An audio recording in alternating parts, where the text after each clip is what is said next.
Hablamos a continuación sobre polarización. ¿Qué tanto ha crecido el nivel de polarización en Iberoamérica, es decir, en los países de habla hispana, tanto en Europa como en América completa? ¿Y qué tan pernicioso puede ser este fenómeno? Vamos a hablar de este tema junto a Iván Campo, director general de Llorente y Cuenca en República Dominicana, entidad que junto a Más Democracia elaboraron The Hidden Drug, que es un estudio sobre el poder adictivo. Ay, Dios mío. Oye, ¿dónde hemos llegado? No. Poder adictivo de la polarización del debate público. Ya sí me asusté. Iván, bienvenido. Esto no tiene. No. Yo quiero ese estudio, Iván. Yo quiero leerlo. Te lo mando. Lo tiene Roberto también. No. Cuando Iván me lo mandó, yo creo que yo estaba en un aeropuerto, que yo vi, y que en una de las partes, no me quiero adelantar para que lo diga Iván, pero a mí me golpeó que los científicos, los especialistas hablan de que puede considerarse una droga, o sea, al nivel del cannabis o de la marihuana, o sea, una droga, no en sentido figurado, sino no, estímulos cerebrales. Para que sepa, hablemos un poquito de esto. Básicamente, madre mía. Sí, es todo eso, ¿no? Bueno, The Hidden Drug es una iniciativa que hemos tenido junto con Más Democracia en España, como ha dicho Miralba, un poco partiendo de que veníamos observando que dentro de lo que son las conversaciones públicas, y esto estamos hablando de Twitter, que es la única red pública que tú puedes estudiar sin ningún tipo de problema, y que es realmente donde se dan los debates. O sea, cuando hemos hablado de que hay gobernantes que gobiernan en función de lo que pasa en Twitter, es por la incidencia que tiene Twitter, ¿no? Dentro de lo que pueden ser los debates públicos. Bueno, y se estaba viendo con preocupación dentro de la empresa que veíamos como controversias muy marcadas, agresividad dentro de lo que era el uso, y entonces dijimos, oye, ¿por qué no estudiamos esto? A ver qué es lo que está pasando, ¿no? Entonces, bueno, ahí lo primero que hicimos fue ver un poco cuáles eran los temas más controversiales, ¿no? Dentro del universo de debate que existe, y utilizando lo que más buscaba la gente en Google, que es el buscador por antonomasia, pues ahí vimos que teníamos el aborto, el cambio climático, los derechos humanos, el feminismo, la inmigración, la libertad de expresión, el tema de la pena de muerte, racismo, salario mínimo y sindicatos. Esos son como los 10. Sí, excúsame que te interrumpa. Esos son los 10 temas. Cuando hablas del debate en redes sociales y especialmente en Twitter, ¿lo hablas de manera global? O sea, para Iberoamérica, para distinguir los 10 grandes temas de este universo más los 10 grandes temas de República Dominicana. Ahí está incluidos los temas que interesa y debate los dominicanos. Sí. Ahí vimos lo que eran los debates los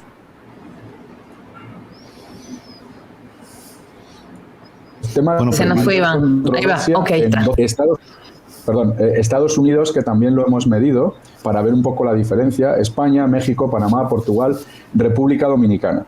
¿Okay? O sea que ahí tenemos datos de lo que es también República Dominicana, y si bien en el informe no hicimos un capítulo especializado en República Dominicana, sí obtuvimos unos datos, ¿no? Y otro de los temas es que hemos tratado de acceder a los datos desde el 1 de septiembre del año 2017 hasta el 31 de agosto de este año, 5 años de data. Con lo cual han sido 601 millones de mensajes más o menos los que hemos analizado. Y luego, pues, de lo que se trataba es de ver identificar cuáles son las comunidades más marcadas alrededor de estos temas, es decir, los grupos o las masas de personas que están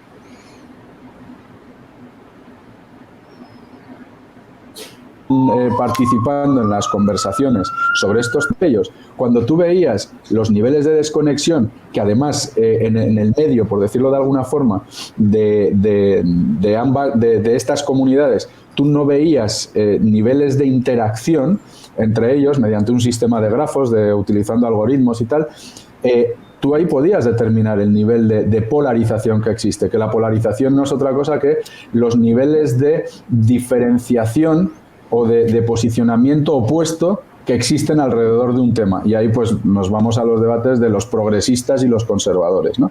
Claro. pues al final todo esto es lo que hemos estado midiendo y nos salen pues datos como el hecho de que Iberoamérica ha crecido en un nivel de polarización de conversación del 39% en los últimos 5 años.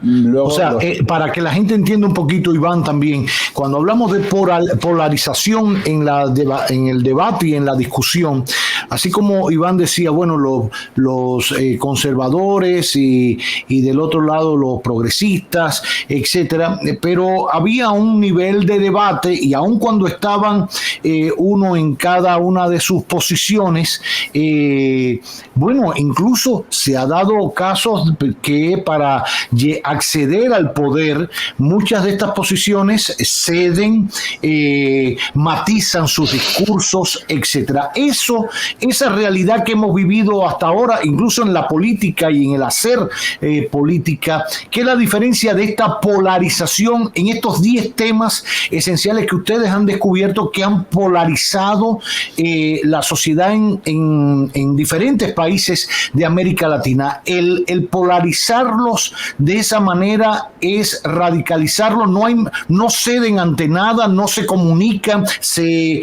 afianzan, se radicalizan en eso.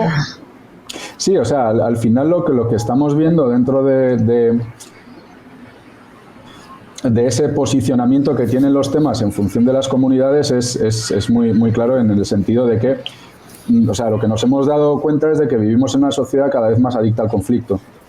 Y esa adicción se ve potenciada por el uso de las redes sociales y de quienes en esas redes sociales, poniendo sus propias opiniones y prejuicios, nos alejan un poco de la búsqueda del consenso general, ¿no? Y ahí hay pues usuarios de redes sociales que toman los liderazgos en ciertas temáticas, son capaces de agrupar a masas de gente alrededor de lo que estas personas van proponiendo dentro del discurso, y lo que ha ocurrido es que primero, el conflicto de la conversación o la controversia en la conversación se ha ido distanciando cada vez más, es decir, son mucho más marcados los discursos que tienen unos y otros, y cada vez integran menos se ve una menor tendencia a que te puedas encontrar aquello que pudiera romper con esa polarización y que te permitiría buscar una serie de lazos de interacción que pudiera empezar a reducir esa polarización. Es todo lo contrario. Lo que hemos observado es que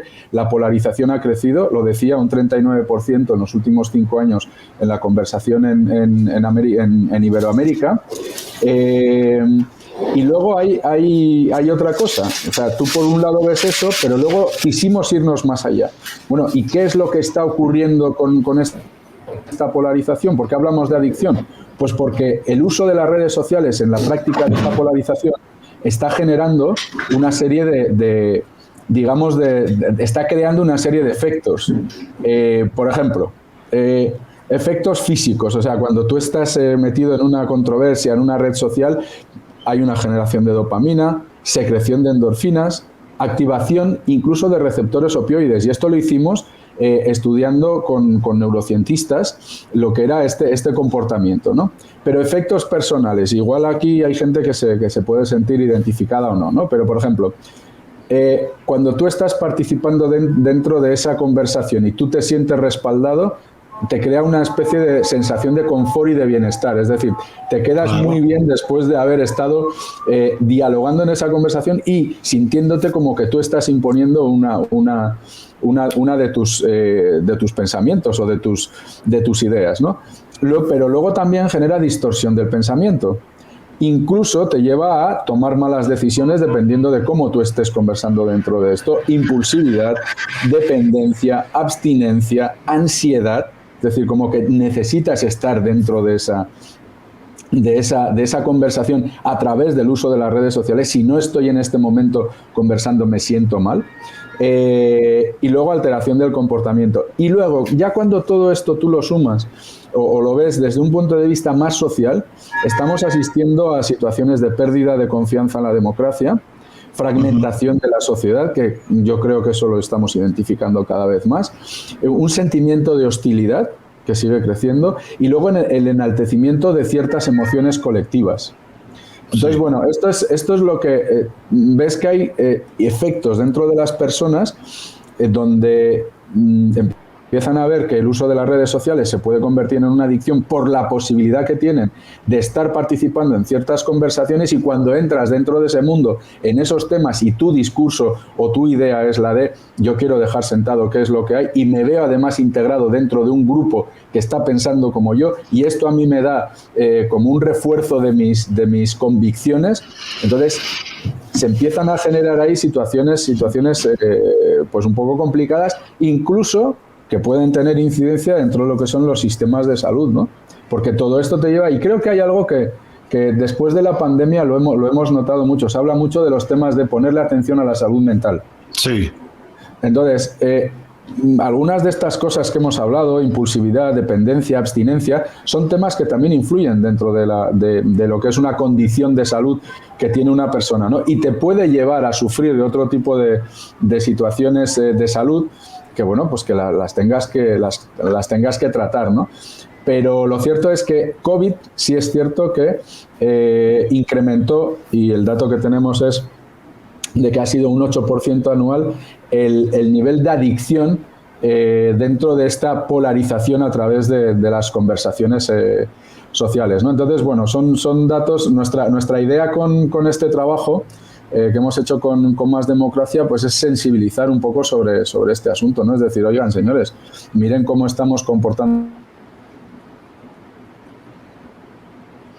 Se nos fue, Iván, se nos va cortando. Como sociedad, ahora otra quizá vez. es hora de que paremos un poquito. Me parece que la conexión no es del todo buena. Es invitarnos a todos un poco a reflexionar y a encontrar espacios más de diálogo y de conciliación que de crecimiento de esa polarización, porque todo esto, pues bueno, ya en la escena presencial, por decirlo de alguna forma, o física, pues nos puede llevar a situaciones a nivel político, a nivel incluso, se hablaba antes de la expresión del voto, de todo esto, pues bueno, a situaciones un poco cada vez más radicales, y los radicalismos que ya lo estamos viendo además en algunas sociedades en la Unión Europea, por ejemplo.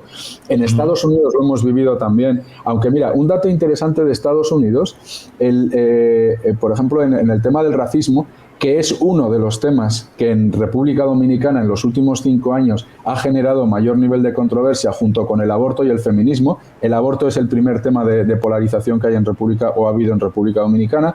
El racismo es el segundo y el feminismo el tercero. Pero pasó algo bien interesante en el caso de Estados Unidos, donde el tema del racismo ha empezado a como reducir su nivel de polarización, y fue a partir del caso de Floyd, que dio lugar a toda una movilización del Black Lives Matter y todo este tipo de cosas, ¿no? Entonces es curioso cómo un tema que era tan controvertido dentro de la sociedad norteamericana ocurre esta situación, y de repente los niveles de polarización empiezan a bajar, y se están viendo en los Estados Unidos mayores niveles de tendencia a la conciliación en el debate, menor radicalización y búsqueda de soluciones para este tipo de conversaciones, ¿no? Y aquí no estamos hablando de si un país es racista o no, sino el tema del racismo dentro de la conversación, cómo se está comportando y a qué está llevando.